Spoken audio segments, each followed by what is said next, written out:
Good morning, friends, and happy Monday, the 1st of July, 2024. Hey, thanks for joining me today. I broke out the Behold the Lamb of God cut today because we saw that statement being made by John the Baptist on Friday, and we're going to see it again today. So, hey, join us over in the first chapter of John's Gospel. Before we get there, though, I want to say what a blessing yesterday was.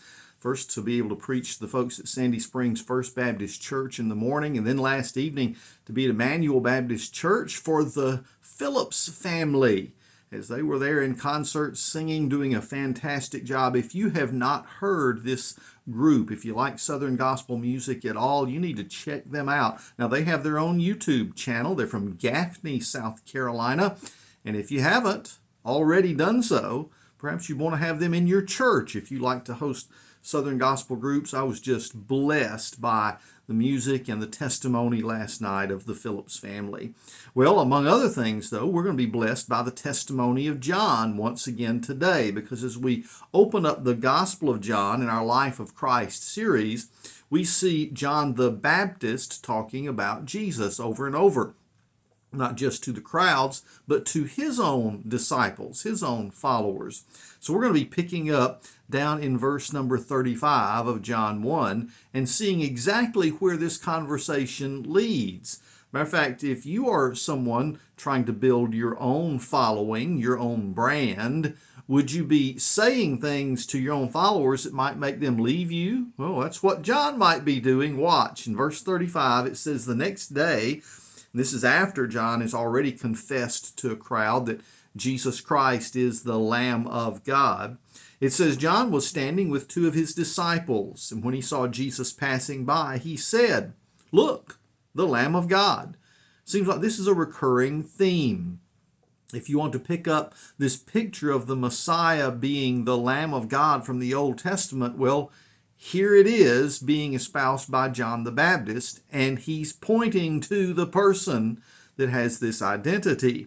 Well, verse 37 says the two disciples heard him say this, and they followed Jesus.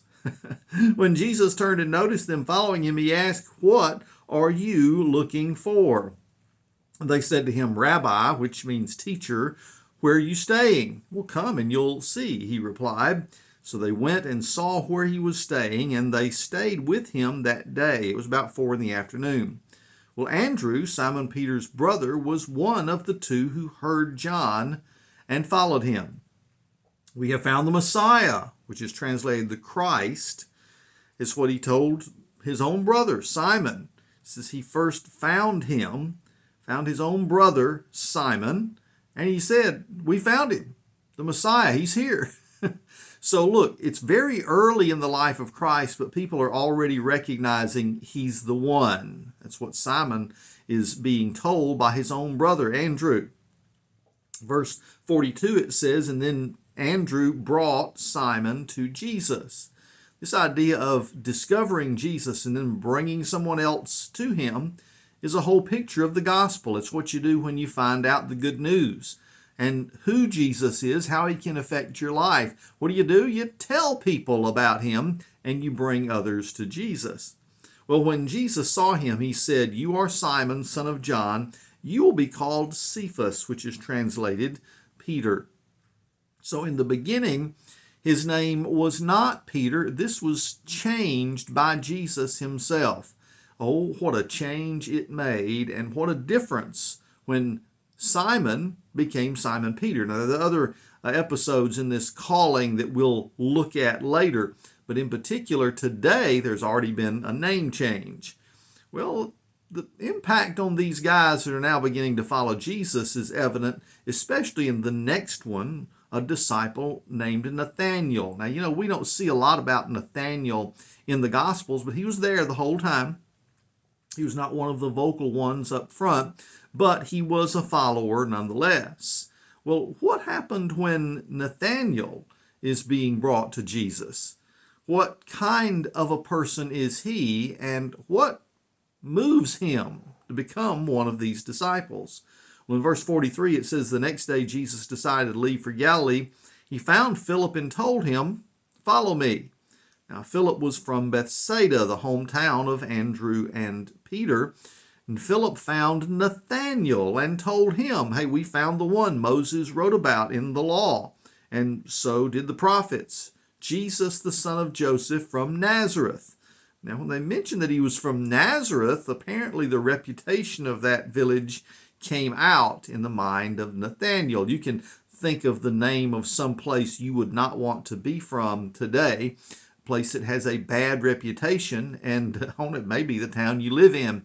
And just ask what Nathanael does in verse 46. He says, can anything good come out of Nazareth? Nathanael asked him. Well, come and see, Philip answered. So amazingly enough, here comes Nathanael going to just check Jesus out, because how could anything good come out of Nazareth? Well, he may have known the scriptures that talks about Messiah coming from Bethlehem. At this point, he doesn't know Jesus was born there. He's just thinking about some dude that apparently has impressed my friends that comes out of Nazareth. Well, in verse 47, watch how Jesus makes an impression on him. It says, then Jesus saw Nathanael coming toward him and said about him, here truly is an Israelite in whom there is no deceit. Now, Nathanael, perhaps much like Jacob in the Old Testament, apparently was a little consumed with a problem. Perhaps he was like Jacob, whose name meant deceit. Perhaps he was a liar, and perhaps he's been deceiving people, and perhaps he's just been caught in all of that. So in verse 48, how do you know me? Nathanael asked. Jesus makes one simple statement that blows his cover. Before Philip called you when you were under the fig tree, I saw you, Jesus answered. All of a sudden, the presence of the Son of God, his all-knowing sense of what's going on, and his ability to look straight through your soul and read your mind has become evident to Nathanael. Immediately he changes his tune. You know that because of the way he addresses Jesus in verse 49. Rabbi, Nathanael replied, you are the Son of God. You are the King of Israel. Whatever was going on under that fig tree, Nathanael now says there was nobody around, and yet this guy knows what I was thinking, what I was doing, whatever it was. We won't know what it is in this life, but I tell you what, Jesus immediately unmasks him, and not to discourage him, not to rebuke him or say you're not worthy to follow me, but to encourage him to come along. Now, Jesus responded to him, do you believe because I told you I saw you under the fig tree? Hey, you will see greater things than this.